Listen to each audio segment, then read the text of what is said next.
বন্ধুরা আসসালামু আলাইকুম।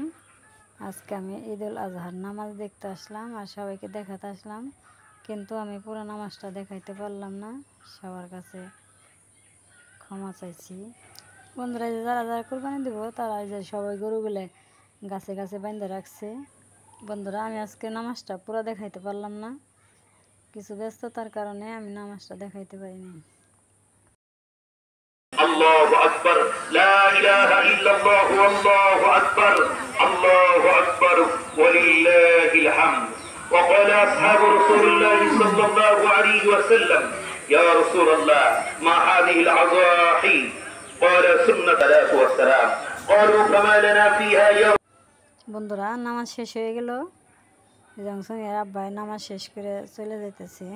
বন্ধুরা আরেকটা জিনিস তোমাদের সবাইকে দেখাবো। ওই যে সামনে একটা গরু, ওই গরুটা খুবই ভয় পাইতো, লাফালাফি করতো, সেই কারণে তার চোখটা বেঁধে দেওয়া হয়েছে। ওই চোখটা বেঁধে রাখছে গরুটাকে। অনেক মানুষ দেখার কারণে খুবই লাফালাফি করতো, এই জন্য চোখটা বেঁধে দিছে। এই সব গরুগুলা গাছে গাছে বেঁধে রাখছে, এই গরুগুলা সব কোরবানি হইব। বন্ধুরা আজকের ভিডিওটা কেমন লাগলো অবশ্যই কমেন্ট করবে। বন্ধুরা নামাজ শেষ হয়ে গেছে, সবাই চলে গেছে, এখন যারা কোরবানি দেবো তারাই আছে। তাহলে আমার ভিডিওটা ভালো লাগলে একটা লাইক করে দিও, আর সবাই ভালো থেকো, সুস্থ থেকো, সাবধানে থেকো। আল্লাহ হাফেজ, আসসালামু আলাইকুম।